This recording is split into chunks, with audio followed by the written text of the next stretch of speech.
Et si Gbagbo ne faisait plus recette et Ado ne faisait plus peur?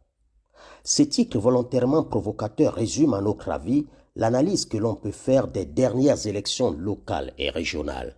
En fait, s'il y a un enseignement qu'on peut tirer des dernières élections locales, régionales et sénatoriales, et ce, sur la base des résultats sortis des urnes, c'est que Laurent Gbagbo, clairement, ne fait plus recette et les militants du RHDP, visiblement, ne tremblent plus devant leur chef.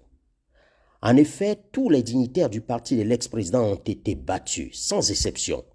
Certains d'entre eux ont proprement été laminés, pour ne pas dire humiliés, tant leur score frise le ridicule. Du côté d'Alassane Ouattara, nonobstant ses claires menaces publiques de sévir, dans une tentative de dissuader toute candidature indépendante de militants de son parti, il y en a eu une bonne centaine. Ces deux faits ne sont cependant pas les seuls enseignements qu'on peut tirer de ces scrutins. De façon générale, il y a eu très peu de violence, malgré ce que pouvait faire craindre le ton parfois excessif durant la campagne. Sur la sincérité et la transparence des scrutins municipaux et régionaux, l'on peut noter que les contestations, pour fraude ou autres raisons, déposées au niveau du Conseil d'État ne portent que sur environ 30% des circonscriptions électorales.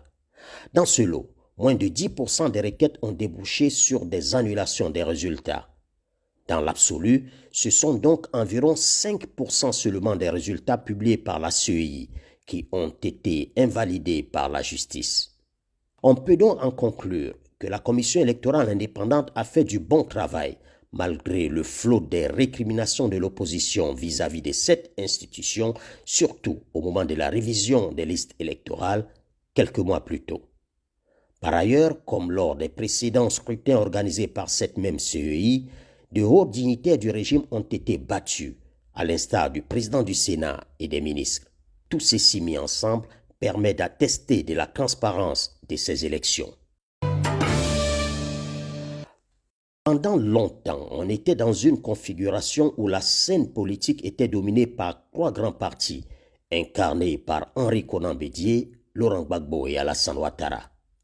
Il suffisait que deux de ces formations s'allient pour s'assurer la victoire, comme au deuxième tour de la présidentielle en 2010, lorsqu'en appelant à voter pour M. Ouattara, le patron du PDCI a assuré la victoire de ces derniers. Mais ce que nous apprennent les dernières élections locales et régionales, c'est qu'il s'est produit une réelle recomposition du paysage politique qui consacre définitivement le RHDP du président Ouattara comme un parti hyper dominant, à l'instar de l'ANC en Afrique du Sud. La formation d'Alassane Ouattara rafle les 4/5 des mairies et plus de 95% des conseils régionaux. On peut donc conclure que plus de 60% de l'électorat ivoirien vote pour l'actuel parti présidentiel. Sur la base des résultats, on peut également affirmer que la deuxième force politique, ce sont les indépendants et non un parti politique, puisqu'en nombre d'élus, les candidats sans étiquette devancent le PDCI qui n'arrive qu'en 3e position.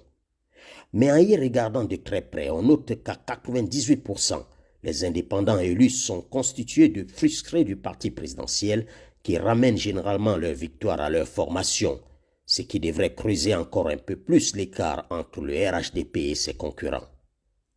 Une proportion aussi importante de victoires des dissidents sur les candidats officiels du Rassemblement des oufouettistes devrait interpeller le parti présidentiel sur la nécessité de désigner des candidats légitimes aux yeux de la base et non ceux qu'on estime cooptés par la direction du parti, par copinage ou pour d'autres raisons. Pour terminer, Yopougon, la commune la plus peuplée du pays, reste majoritairement favorable à l'opposition. Une addition des voix des deux candidats de l'opposition laisse apparaître qu'elle aurait gagné si elle n'était pas partie divisée à ce scrutin. Le divorce de Gbagbo a indiscutablement coûté Yopougon à l'opposition. Laurent Gbagbo soutenait son fils, Michel, alors que Simone Gbagbo avait fait campagne pour l'autre candidat de l'opposition, Dia Oufoué. Le vainqueur, le président de l'Assemblée nationale, devrait donc avoir le triomphe modeste, en ne perdant pas de vue que la majorité de ses administrés, en tout cas ceux qui ont participé au scrutin, n'ont pas voté pour lui.